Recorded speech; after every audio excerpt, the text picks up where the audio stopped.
Block स्तरीय सुभद्रा शक्तिर पारंपरिक खाद्य प्रतियोगिता अनुष्ठित। राज्य सरकार प्रचेषा क्रमे महिला मानकु दिया जाउछि प्रथम अग्राधिकार। ओडिशार प्रतिटी कोण अनुकोण रे ओढ़णा दे घरे लुचि रहिथिबा महिला मानकु स्वावलंबी करिबा पई राज्य सरकार तत्परता प्रकाश करछन्ते। महिला मानकु समस्त प्रकार सुविधा सुजोग प्रदान करा जाउछि। एबे आउ महिला माने पुरुष मानक उपरे निर्भर न करी निजे निज गोड़े ठिया होई स्वावलंबी हेबार स्वप्न आज साकार होइछि। मिशन शक्ति माध्यम महिला मानकु विभिन्न स्वयं सहायक गोष्ठी गठन करी राज्य सरकार तरफ विभिन्न प्रकार सुविधा सुजोग और स्वावलंबी हेबा पाई विभिन्न प्रकार ऋण प्रोत्साहन राशि रूपे जोगाई दिया जाउछि। सुभद्रा योजना माध्यम राज्य सरकार समस्त मां मानकु 50,000 टंका 5 वर्ष भितरे वर्षको 2 थर 5,000 लेखा प्रदान करछन्ति। सरकार निर्देश क्रमे राज्य रे समस्त जिलार 314 गोटी ब्लॉक रे ब्लॉक स्तरीय सुभद्रा शक्ति पारंपरिक खाद्य प्रतियोगिता कार्यक्रम ता 6/6/2025 रिख शुक्रवार दिन नयागढ़ जिलार 8 गोटी ब्लॉक रे अनुष्ठित हो जायछि। एने शुक्रवार पूर्वाह्न 9 घंटिका समय नयागढ़ जिला गणिया ब्लॉक परिसर रे सुभद्रा शक्ति पारंपरिक खाद्य प्रतियोगिता अनुष्ठित हो जायछि। ए प्रतियोगिता रे गणिया ब्लॉक अधीन 8 गोटी पंचायत रु 18टी स्वयं सहायक गोष्ठी आवेदन करथिले मध्य सेथि मध्यरु 15टी स्वयं सहायक गोष्ठी भाग नेथिले।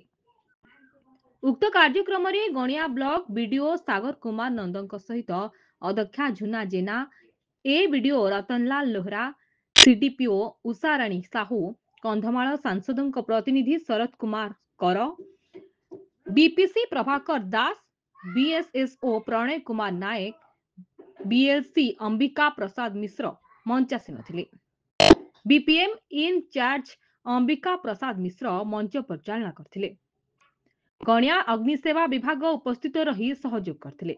विचारक मंडली प्रत्येक गोष्ठी प्रस्तुत करथिबा खाद्यर मान निर्धारण करी गणिया पंचायतर मां दक्षिण काली स्वयं सहायक गोष्ठी को ब्लॉक स्तर रे प्रथम और बेलपड़ा पाटना पंचायतर विश्व भारती स्वयं सहायक गोष्ठी को द्वितीय स्थान घोषणा करने सहित उक्त प्रतियोगिता रे अंशग्रहण करथिबा समस्त महिला मानकु मानपत्र प्रदान करा जायतिला।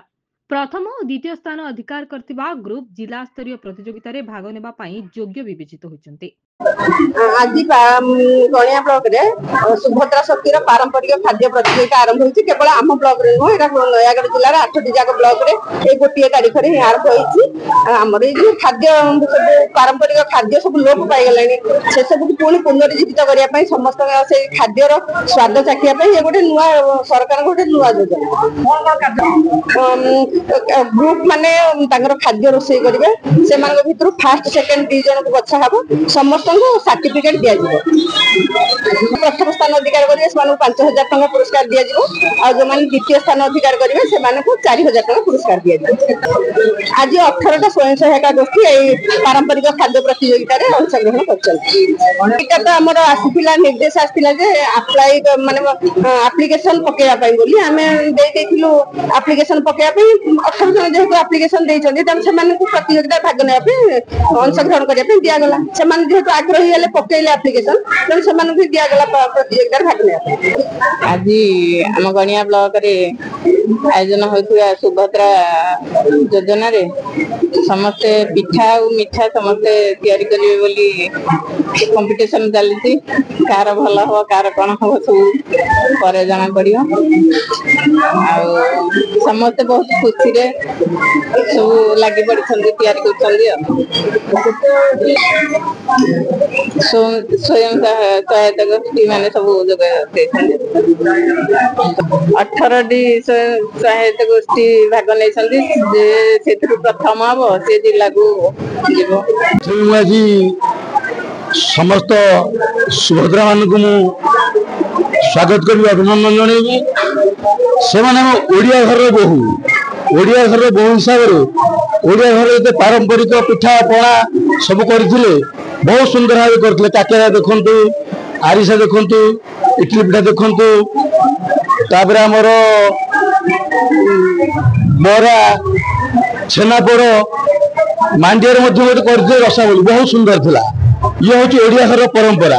से परंपरा को बजाय रखी आज जो सुभद्रा भौणी मैंने सुंदर सुंदर पिठापणा करते ସେଥିରୁ ସମସ୍ତେ ଭଲ କରିଥିଲେ, କାହାକୁ ଏଠି ଆମେ କହିପାରିବାନି ଯେ ଖରାପ କରିଥିଲେ। କିନ୍ତୁ ଏ ଭିତରୁ 2 ଜଣ ସିଲେକ୍ସନ ହୋଇଛନ୍ତି, ସେମାନେ ଜିଲ୍ଲା ସ୍ତରକୁ ଯିବେ। ଗୋଟିଏ ହେଲା ମା ଦକ୍ଷିଣେଶ୍ୱରୀ ଗ୍ରୁପ ଗଣିଆ, ଆଉ ଗୋଟିଏ ହେଲା ବିଶ୍ୱଭାରତୀ ଗ୍ରୁପ ବେଲପଡ଼ା ପାଟଣା। ଅଛନ୍ତି ଦକ୍ଷିଣେଶ୍ୱରୀ ଦକ୍ଷିଣକାଳୀ ଗ୍ରୁପ ଗଣିଆ, ଆଉ ଦ୍ୱିତୀୟରେ ଅଛନ୍ତି ବିଶ୍ୱଭାରତୀ ଗ୍ରୁପ ବେଲପଡ଼ା ପାଟଣା। ହଁ ଅଛି, ସରକାର ତରଫରୁ ପ୍ରୋତ୍ସାହନ ରାଶି ଅଛି ଯେ ସେମାନେ ଯେତେବେଳେ ଜିଲ୍ଲା ସ୍ତରକୁ ଯିବେ, ଜିଲ୍ଲା ସ୍ତରକୁ ଗଲା ପରେ ସେଇଠି ତାଙ୍କର ପ୍ରୋତ୍ସାହନ ରାଶି ଆହୁରି ବଢିବ। ନିଶ୍ଚିତ ତାଙ୍କର ଉତ୍ସାହ କରିବା ପାଇଁ ସେମାନଙ୍କର କେମିତି ଆଗକୁ ଆଗକୁ ତାଙ୍କର ବଢିବ, କି ସମସ୍ତ ଭିତରେ ଏଇ ଯୋଉ ଆଗ୍ରହ ଭାବ ରହିବ, ଉତ୍ସାହ ଭାବ ରହିବ।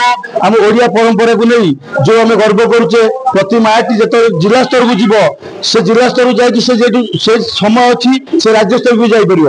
କିନ୍ତୁ ଓଡିଶାର ପୁରପଲ୍ଲୀ ଯୋଉ ସବୁ ଭଜା ସବୁ ପିଠାପଣା ସବୁ ହଉଛି, ତାହାର ଯେମିତି ଆମର ଭାରତ ସମଗ୍ର ଭାରତ ବର୍ଷରେ କେମିତି ବିସ୍ତାର ଲାଭ କରେ, ସେଥିପାଇଁ ସରକାର କଣ ନାରୀମାନଙ୍କୁ ପ୍ରୋତ୍ସାହନ ଦଉଛନ୍ତି।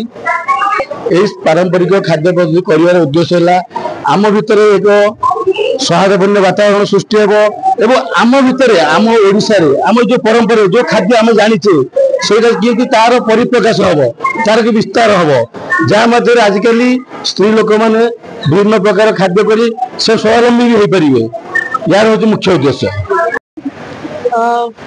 ମୁଁ ବିଦ୍ୟୁତ ସାହୁ ଆରଗଣିଆ ପଞ୍ଚାୟତ ମା ଦକ୍ଷିଣକାଳୀ ସ୍ୱୟଂ ସହାୟକ ଗୋଷ୍ଠୀ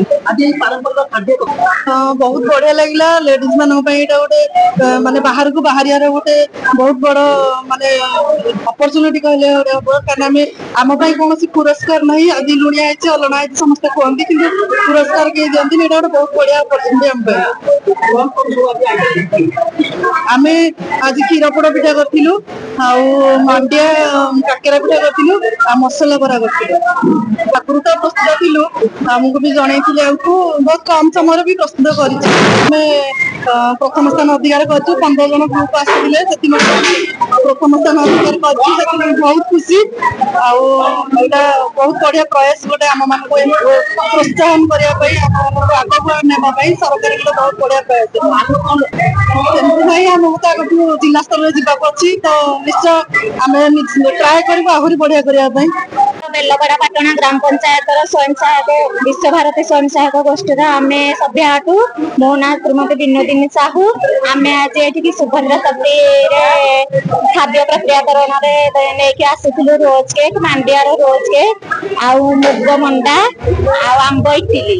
ଆମେ ଏଠି 2ୟ ସ୍ଥାନ ଅଧିକାର କରିଛୁ, ସେଥିପାଇଁ ଆମେ ନିଜକୁ ଗର୍ବିତ ମନେ କରୁଛୁ ଏବଂ ଜିଲ୍ଲା ସ୍ତରକୁ ଯିବାକୁ ବ୍ଲକରେ ଆମକୁ ଚୟନ କରିଥିବାରୁ ସମସ୍ତଙ୍କୁ ବହୁତ ବହୁତ ଧନ୍ୟବାଦ। ଆମେ ବହୁତ ଖୁସି ଅଛୁ। ଏତେ ଲୋକ ତ 18 ଜଣ ଆଣିଥିଲେ, ମାନେ ଖାଦ୍ୟ ପ୍ରକ୍ରିୟାକରଣରେ ଖାଦ୍ୟ ସମସ୍ତେ ବି ବହୁତ ଭଲ କରିଥିଲେ, କିନ୍ତୁ ଆମେ ଯେହେତୁ ପାଇଛୁ ଆମେ ବହୁତ ଖୁସି ଅଛୁ। ଗଣିଆରୁ ସଦାଶିବ ପାତ୍ରଙ୍କ ରିପୋର୍ଟ, ଲିଭ୍ ଲାଇଭ୍ ଓଡ଼ିଆ।